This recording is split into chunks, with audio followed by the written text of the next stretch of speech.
What's going on? This Theo Gremminger, aka the OG Fantasy, back at it. Fantasy takeaways from week 12. Wild, wild week.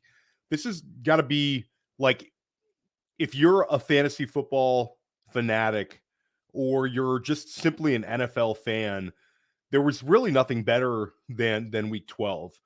You get Thanksgiving Day, where we get 3 games. When I was like a little kid, we used to get 2 games, and then it became 3.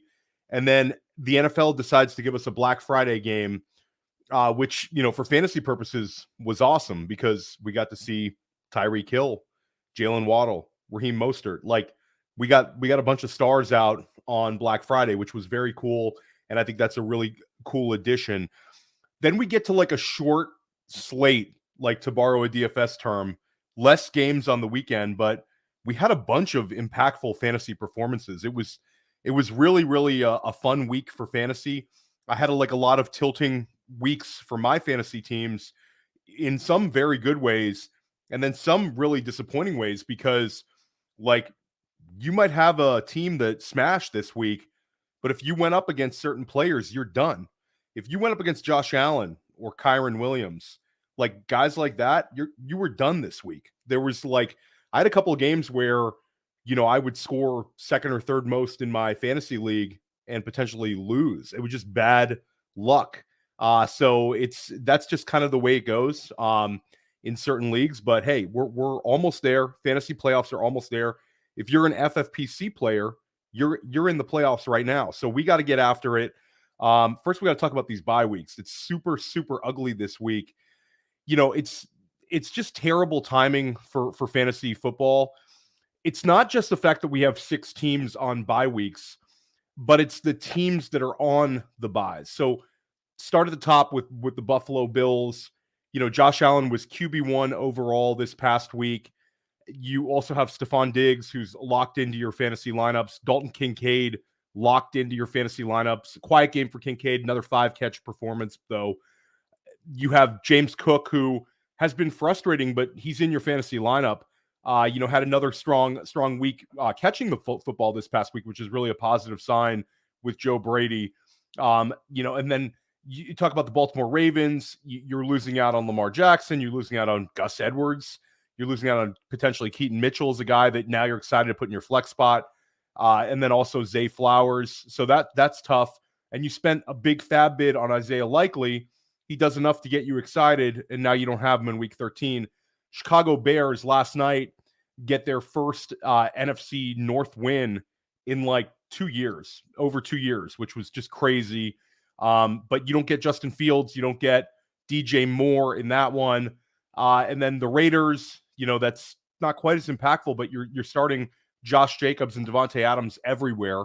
Minnesota Vikings, hopefully this bye week is going to get us Justin Jefferson in week 14 is the silver lining. But you're starting TJ Hawkinson.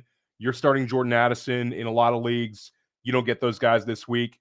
And then the New York Giants, Saquon Barkley, you don't have them. So you have 6 teams on bye in kind of the worst possible time. And it's not an impactful week for waiver wire additions that can help you out either. So we've really got to try to navigate those waters. And then you get to week 14 and you think hey, the bye weeks are over. It's week 14, man. It's almost New Year's here. It's almost Christmas.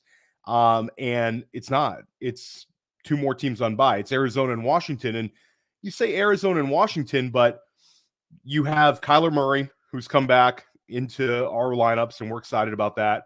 And then you have Sam Howell, who actually Sam Howell is up there for most QB1 games in the entire season.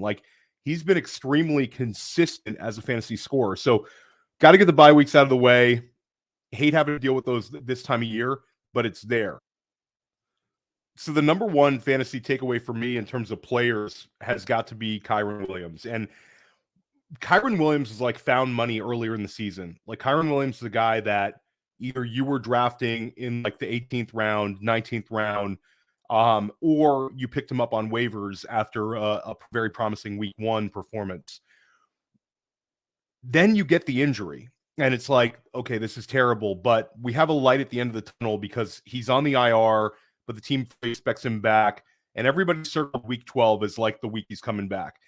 Then we get the report this week where they're going to limit his carries. And Sean McVay's exact words were we definitely want to be mindful of taking some snaps off of him. And it's like, okay, maybe we're going to see a little bit more Royce Freeman, but Kyren Williams, you've been waiting on him. He goes into your lineups, but maybe you're thinking, I'm going to get an RB2 week. That's great. I'm happy to have him back. We'll ramp this up as the season moves along. And instead, you get one of the best fantasy performances of the year at the running back position. Kyren Williams rushes 16 times, 143 rushing yards, 8.9 yards per carry, just ripping and running. He gets a 56-yard rush. And then on top of that, if that wasn't good enough, he has 6 catches on 6 targets. He catches every single one of his targets, catches 6 passes, gets 61 receiving yards, and he gets 2 touchdowns. Like, Kyren Williams could end up being the league winner at the running back position. And I know, you're going to say, yo, Theo, you throw out league winner all the time, but now we have this new information. This is exactly what we're looking at. Like, Kyren Williams is set up to have an incredible rest of the season, and his return elevates the entire Rams. There was some quiet performances from some of the wide receivers that were starting. Like, if you started Puka Nacua, you're like, yo, bro, like, no, he didn't elevate anybody. He did, though. You end up having Matt Stafford passing for 4 touchdown passes, which is a season high, on only 229 passing yards, which says to me, like, there's bigger days ahead for Cooper Kupp and Puka Nacua, despite their low volume games this week. You have to also remember, Cooper Kupp's been limited with an injury. So for him to play this week was a plus. Certainly stinks that he was in your fantasy lineup with this sort of low performance. But I look at the Rams as a team. They're 5-6. They're picking up momentum. They just won a game by 23 points. They're picking up momentum heading into the postseason. You also have the fact that Tutu Atwell had an outsized game for him. He has 76 yards receiving on only 3 catches. And then Tyler Higbee has 2 touchdown catches. So Puka and Cooper Kupp, if you want to downplay them, treat them as wide receiver 2s, but they're still in your lineup. And then the kind of the other beneficiary of the recent play has been Royce Freeman, who, if you're in a complete bind at running back with all these teams on buys, like, Royce Freeman's a guy you can plug in right now. He's had back-to-back weeks of 70-plus rushing yards, and he keeps Kyren Williams fresh. So it's sort of like it's not a 2-headed monster by any means. Royce Freeman is no monster, but he's definitely fantasy viable. He ran for almost 6 yards per carry. He found the end zone, ran for Los Angeles' only rushing touchdown. So this Rams offense is really trending up. And if you have Kyren Williams, get ready, because your fantasy team is in really, really good shape for this post. So after I watched the Black Friday game, and again, it's how cool is that we get to see NFL football on Black Friday. I remember, like, back in the day, you'd hopefully get like a Colorado Nebraska game, and now you're getting a Black Friday NFL game. It's awesome. And anybody complaining about it, it's like, what are you complaining about, man? Like, people who complain about Thursday Night Football, like, do you not want to watch NFL on Thursday night? Like, what are we doing? You want to watch some Mac? But the first takeaway for me was obviously Raheem Mostert. Early game, you get Jeff Wilson getting work. He's a guy that definitely should consider adding on waivers this week based on his contingent upside. But Raheem Mostert, what an unbelievable season for him. I mean, if you're of a certain age, Ricky Williams was kind of it. Ricky Williams was like that dude. New Orleans trades their entire draft to get Ricky Williams. Ricky Williams ends up in Miami a couple years later, has some unbelievable seasons as a Miami Dolphins running back. And now Raheem Mostert is set to break Ricky Williams' record for most rushing touchdowns in Miami Dolphins history. He needs 4 rushing touchdowns to break Ricky Williams' record. And for me, like, that's insane. And that's something we're going to talk about all offseason long is, spotting these guys like Jamal Williams last year, Raheem Mostert this year, Gus Edwards this year. It's kind of a cheap way of playing fantasy where you say, hey, I'm going to chase these potential touchdown scores, but there's no greater driver of fantasy scoring than touchdowns, despite, like, some analytics people that say, that's the one thing that's really difficult for us to chase. But the main takeaway for me is Miami goes and has like a disappointing game by all accounts in Europe, where they end up playing the Chiefs, and it was like a weird Germany game where we're all excited about it, and then it goes 21-14, and it was really a 21-7 game where Kansas City dominated them, and then Raheem Mostert scores a touchdown in like the last minute of the game. And then they have their bye week, and we get back, and it's the Las Vegas Raiders, and they beat the Las Vegas Raiders, but they win 20-13. So it was kind of like maybe we wanted a little bit more out of the offense. But then this week they played the Jets on the road. Jets have a strong defense. Obviously, the Jets have limitations on the offensive side of the ball, and Miami was aided in things like a pick six, but they steamrolled the Jets 34-13. And for me, the biggest takeaway is last year it was Jalen Waddle and Tyreek Hill with unbelievably high combined target shares. They had the highest combined target share of any wide receiver combination in the entire league.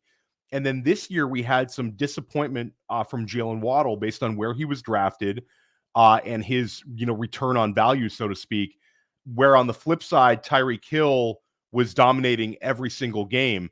And Tyreek Hill continues to ball. Like Tyreek Hill scores another touchdown. He has another 9-catch game, goes over another 100-yard game. But Jalen Waddle is really picking up in the volume. And you're starting to see Miami go with a little bit of a throwback in the passing game, kind of compared to what they did last year. So you talk about post-bye week, where teams have time to self-evaluate and scout. Against Vegas, Waddle and Hill have a 52% combined target share. And then on Black Friday against the Jets, they go nuts. They had 71% of Miami's targets between the two of them. They had 20 of the 28 targets. So it was a game where Miami was able to kind of run the ball and they were in control all second half. But 71%, if you have Tyreek Hill, like just be excited rest of the season. You drafted the nuts. If you took Tyreek Hill at the 103 or the 104, unless you could have taken Christian McCaffrey, there's really no argument. You made the correct pick. And if you got him at like 5 or 6, congratulations. You probably won your regular season for your league. But Waddle, I think if you drafted Waddle and you've hung in there, you have to feel good about what you're staring at for the rest of the season. I think Waddle is really picking up, and this duo is about as good as it gets. It's extremely exciting to watch these guys. And it's extremely exciting for us as fantasy managers to see this combined production. Another player that we've got to be really, really excited about, and a guy who, if you have him heading into your fantasy playoffs, like it's happening. I think Bijan Robinson is headed towards the 2024 redraft first round. And Bijan, we never had any questions about the talent. It was really the usage and some very frustrating weeks with Arthur Smith. If you listen to any of my podcasts or Billy Muzio or, any of the stuff we've done this year, we've been really frustrated with Arthur Smith. And now it's sort of happening. So you get the Arizona game where you get like bell cow Bijan, where he gets 22 carries, gets 95 rushing yards, gets a touchdown, but only gets one reception. And he gets you a 17-point week, which you're like, that's great. But if he could have gotten 3 or 4 receptions, maybe he gives you that 25-point week where that's it, lights out, you won your week. And then this week we get that. So Bijan gives you another 90-plus yard rushing game, 16 carries, 91 rushing yards, which was one of his highest yards per carry that we've seen in weeks. Highest yards per carry, I believe, since like week 4. But then you get the receiving work. And Bijan catches a beautiful touchdown pass. He gets you 3 catches for 32 yards and a touchdown, gets you a 27-point week. Bijan is happening. Like, this is it. Atlanta is in the mix right now. They play at the Jets this week, which kind of screams a Bijan type game. We just saw Raheem Mostert find the end zone twice. And Jeff Wilson also had some success. Then you have Tampa Bay. That's a game where it's like a revenge for Bijan managers. If you recall, that was the game where earlier in the season, Bijan had like the 1 carry game and you found out he was sick. So he owes us a smash game there. Then Carolina is getting steamrolled by everyone. Derrick Henry just scored 2 rushing touchdowns against them. So you have like several games in a row now where Bijan just looks like he's going to light it up. So if you have Bijan Robinson and you've kind of been able to like ride the storm based on kind of getting this good but not great production based on where you drafted him, I think you're going to start getting that great production now as the season moves along. We've got to talk about Dak Prescott and what he's doing right now. It's just an unbelievable run. Dak Prescott finishes as quarterback 3 this week, and that's because, Jalen Hurts and Josh Allen just went nuts in that overtime game. But this was about as dominant a performance as we've seen all season long. Dallas steamrolls Washington, puts 45 up on the board. But really the takeaway for me is from weeks 8 through 12, Dak Prescott is your QB1 overall. And the performances he's putting up are just insane. Has the quiet one against Carolina. They didn't really need to do anything, though. You've got the Rams game where Dak goes for 300 passing yards and 4 touchdown passes. The Philadelphia game, 374 passing yards and 3 touchdown passes. The Giants game, where he has 404 passing yards and 4 touchdown passes, and he also runs for a touchdown. Then we mentioned the Carolina game, but then he gets right back to business against Washington. Absolutely picked them apart. Dak Prescott is eating turkey legs on the sideline.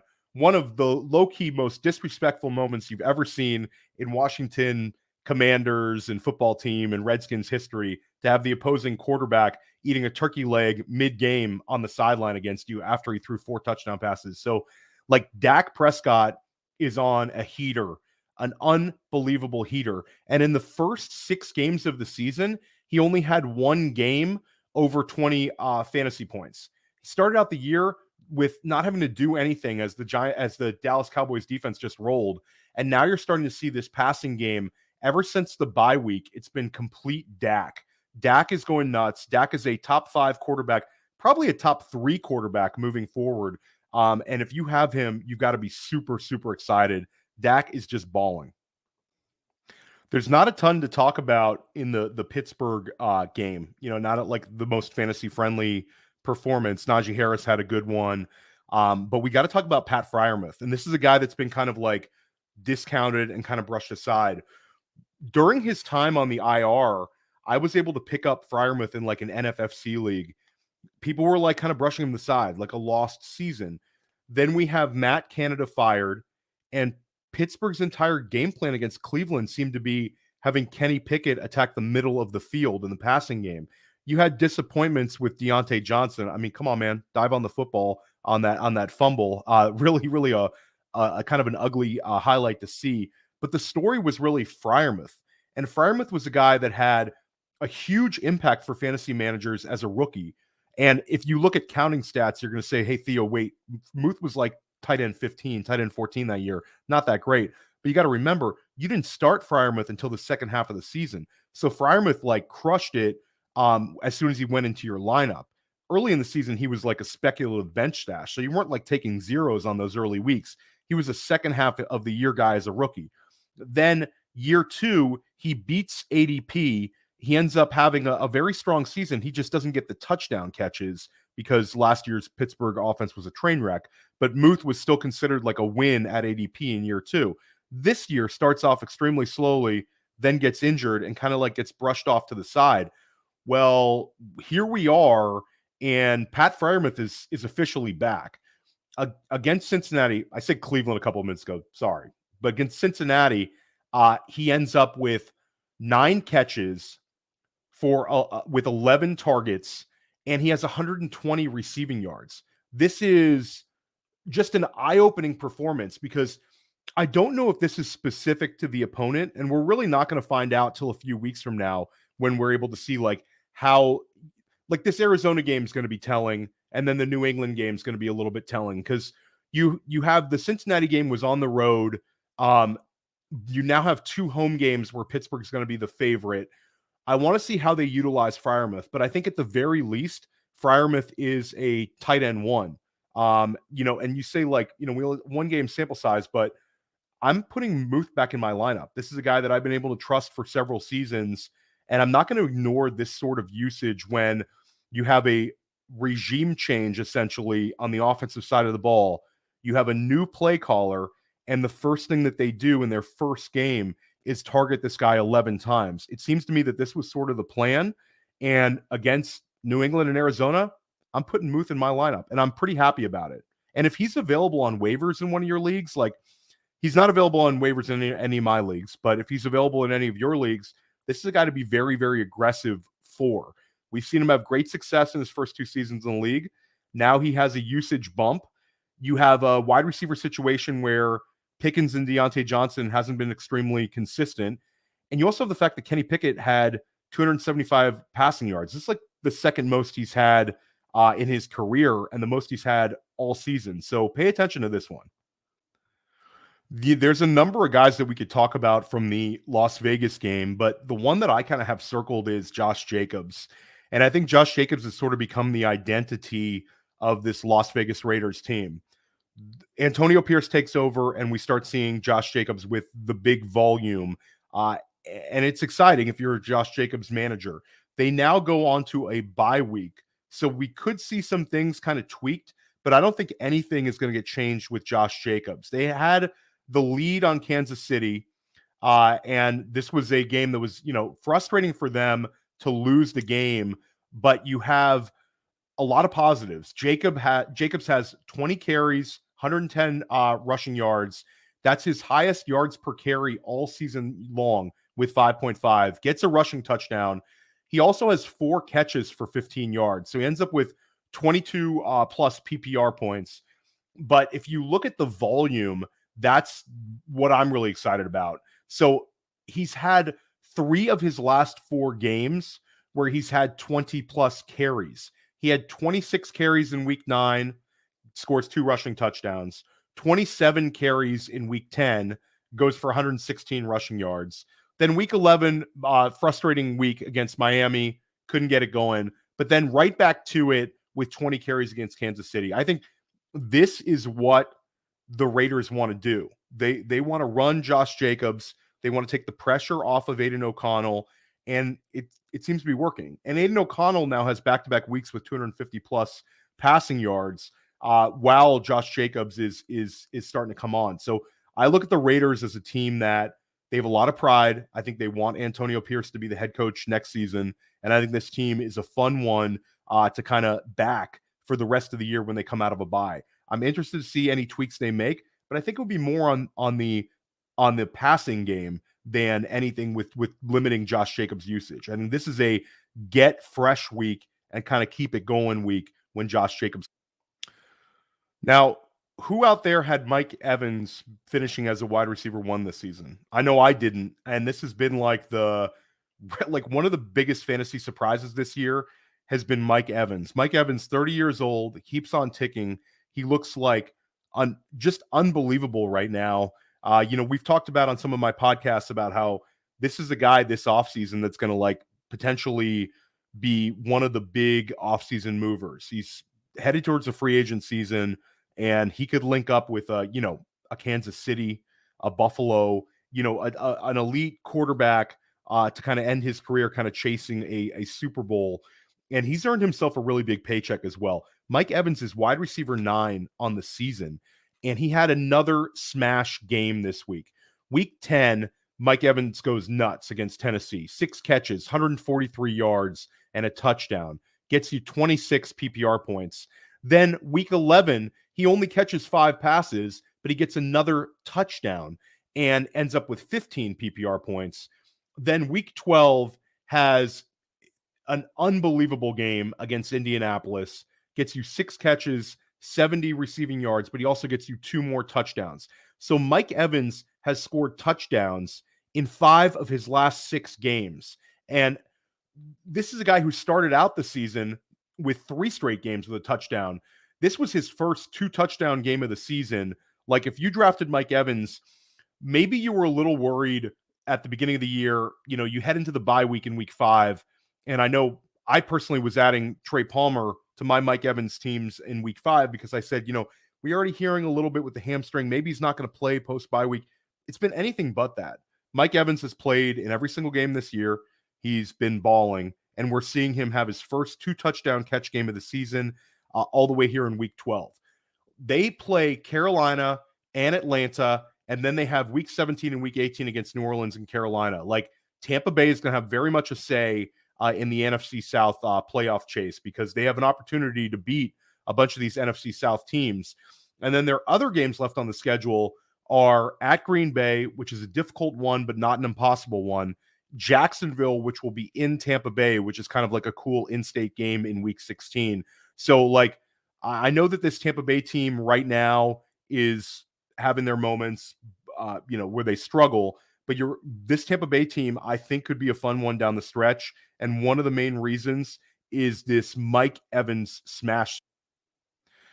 So you had another frustrating game if you were a Los Angeles Chargers fan.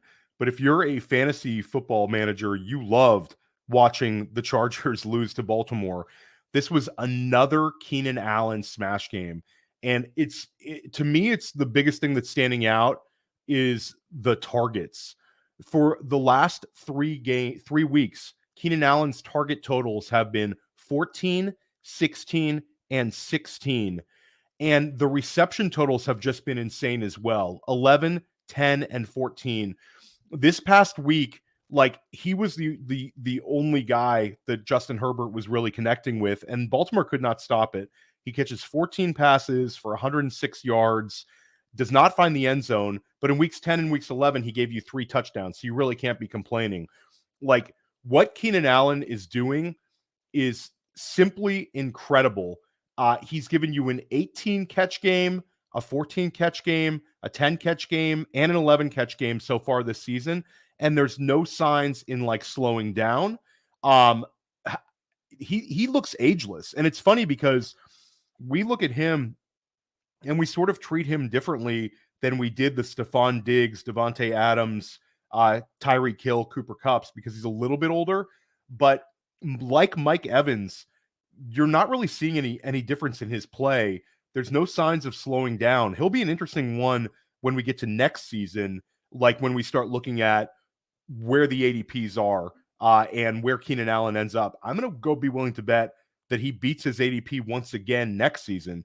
His game looks almost timeless, and barring an injury, I don't really see him slowing down. I think he's got another, strong year or two left in him as a fantasy athlete. And we got to end the week by talking about Philadelphia and Buffalo. This was the game of the week. I mean, hands down, this was the game of the week. This was just an amazing game to watch. You had pretty much everything you could want from a fantasy perspective. You had 2 quarterbacks finishing as QB1 and quarterback 2 in the same game. And it was like one of the best, like, quarterback duels we've seen this year. Josh Allen passes for 339 yards, gets 2 touchdown passes. He also rushes for 81 yards, leads Buffalo in rushing by like a mile. James Cook had like 40-something yards. Josh Allen gets you 81 yards, gets you 2 touchdowns, made some just ridiculous plays with his legs. Then on the flip side, you get Jalen Hurts, who has 3 passing touchdowns on only 200 yards. Devonta Smith, another really, really big game for him, 7 catches and 106 yards and a touchdown. But then you get Jalen Hurts giving you 2 rushing touchdowns. Can we get the NFL to maybe switch the New York Giants and the Buffalo Bills and have the Buffalo Bills in the NFC East and send New York to go play like New England twice a year? I don't think New York's going to complain about that, getting to play New England twice a season and play the Jets twice a season. Kind of makes sense. You'd have the Jets and the Giants in the same division. You get like the local rivalry. Then you also have the New England game where you've had the Super Bowl games. I don't think anybody could be complaining besides like the old school NFL purists. But can we get Josh Allen versus Jalen Hurts going head to head twice a year, every year for like, the next 5 years or 6 years, for as long as these guys are the signal callers for their teams? I mean, it was unbelievable to watch. This is the kind of game where when you're a fantasy manager, you want these sort of games, these shootout opportunities. And then on top of that, you get the chef's kiss of getting extra fantasy points with overtime. It doesn't get better than this. If you started either one of these guys this week at quarterback, you won your week, more likely than not. I know my Josh Allen teams did very, very well, and my Jalen Hurts teams did well as well. And those guys were so good that they can cover up mistakes. Maybe you made a mistake at a flex spot, or maybe you made a mistake at the RB2 spot with your team. You're okay because you had those guys. So unbelievable way, to kind of end our fantasy talk from week 12. And now we got week 13 on the horizon. I appreciate you watching all these videos. Smash the like button, smash the subscribe button, and definitely check out all my other videos. I'm going to drop a waiver wire video. I'm going to drop a sleepers video. And this week I'm adding a defensive streamers video. And then check out my podcast, Press Coverage, this week with Jim Coventry of RotoWire. First Class Fantasy with Billy Muzio on Thursday at 3:30 Eastern Time. Friday, the Sonic Truth podcast. And then Friday, I'm also doing a Dynasty Life podcast, my Dynasty show. I have Scott Connor on from Dynasty Trades in 5, who's really one of the better Dynasty minds anywhere. So stick with us here at Player Profiler. We want to see you win your league. We want to see you win some money. It's a short time, guys. Time to grind it out. Put some extra time in on the waivers this week.